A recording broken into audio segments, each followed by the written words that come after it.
So let's look at some current uses of encryption. It's still used by our government to encrypt messages going to and from both military and business units so that other governments will not know what we're doing. And it's also heavily used on the internet under the secure socket layer protocol. It is there to protect our personal information, billing information, and any passwords we use to get into a system someplace else. You can always see a SSL connection by the fact that in the HTTPS, the URL, you'll see HTTPS for secure socket layer instead of the normal HTTP. In fact, if you do not see the S there, everything that you're sending across on the internet is not encrypted and normally is in plain text.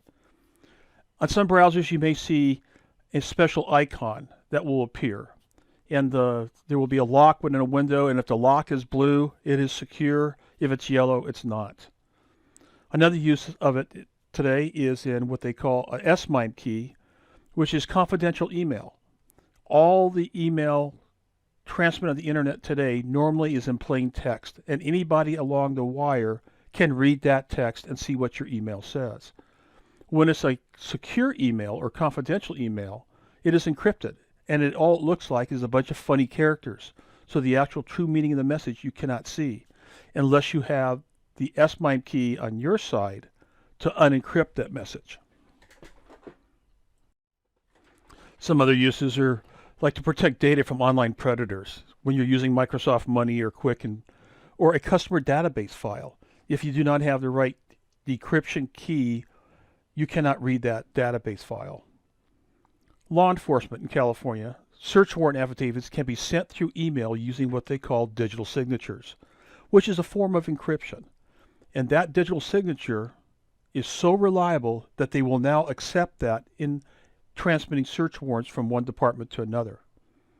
When you make your cell phone call, that cell phone call is digital. That means it's just ones and zeros, which is encrypted so that somebody cannot be on the cell phone radio network and actually listen in on your call because it is encrypted and digital and it's point to point from your phone to some other phone. Another example of that is our internet phone calls or IP voice calls. Most IP voice systems encrypt the conversation so it can't be listened to. A good example of that is like Skype or Apple Talk are two prime examples of encrypted internet phone calls. Another example of encryption use is in wireless networks. Your wireless adapter at your home, the access point. Nowadays, they're almost all encrypted in some form with things like WPA or WEAP, wired equivalent privacy.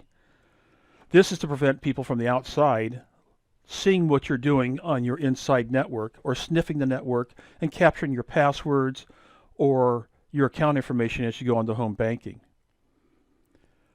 Pedophiles store information and photos on computers to hide the nature of the material. This is something that you may run across as you're doing a forensic examination. Most pedophiles, most bad guys, drug dealers, if they're sophisticated or semi-sophisticated, will make sure that their information that can actually put them in jail will be protected in some form of encryption. Another prime example is digital currency. It's here, it's gaining support, and it will not go away, and it's growing in popularity every day. And it completely and totally relies upon encryption. The majority of all financial transactions today are electronic. A check is nothing more than an authorization for an electronic transfer of funds. Actual money, gold, silver is never moved or transferred. It's just numbers in a database at a banking system. Direct deposits is increasing in use, and that relies completely on a encrypted password between the employer and the bank saying, here are the funds to be paid to this account at your bank account, at your bank. ATM and debit cards, precursors to smart cards. They both rely on encryption for the strip on the back of the card, but even that was broken. Nowadays you have the smart cards with a chip in it. Almost all credit and debit cards are going over to that because it was required in the PCI compliance field. That is actually a form of encryption and decryption directly on the card. So you would physically have to have that card in your hand to make a banking transaction. That increases the security of the transactions for the banks as well as for the consumer. So let's start talking a little bit more about the ins and outs of encryption. One of the terms you'll have to learn about is encryption strength. That's determined by, well, a proven algorithm. What is a mathematical algorithm that creates the encryption to begin with? How strong is it? Did it pass peer review? Is it difficult to reverse the encryption without the key, otherwise known as breaking the code? Are there any hidden keys or backdoors? A good example of hidden keys or backdoors would be to a wireless system that came out from, well, let's say a big manufacturer, that the encryption they had was pretty foolproof, except if you knew a certain account name and password, it allowed you in to the access point directly. It was a backdoor that got around the encryption. Key linked. How long is the key linked? Is it 2 bytes? Is it 5 bytes? In a few slides coming up, we will discuss key linked, and you will be shown what that really means as to how strong a piece of encryption can be is directly related to how strong or how long the key linked is. So let's start off with key linked. The key functions as a digital combination lock and is expressed in bits, basically ones and zeros. As you see here on the screen, we have a key length of 8 or 8 bits.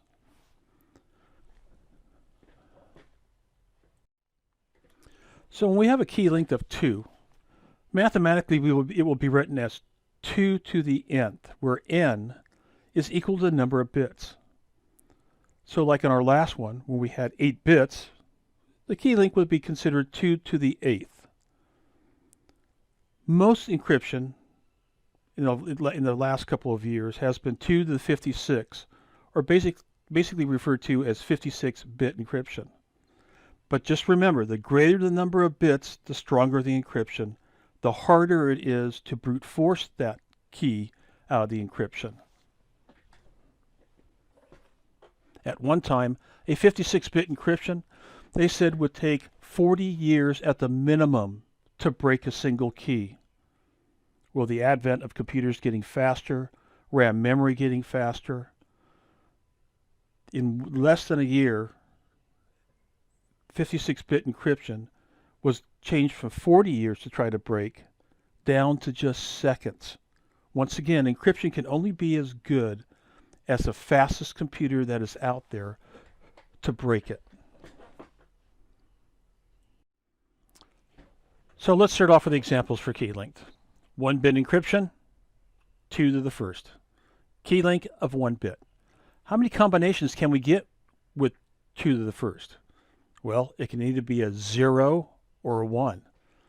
Not very secure, is it? We only have 2 things to try, and then we've broken the encryption.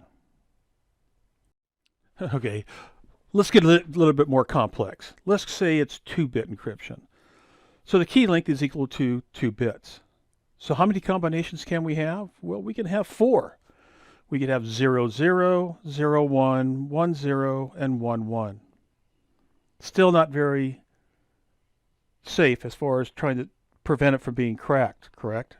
We do know that it would take twice as long for this to be broken than it would be for an encryption of just 1 bit.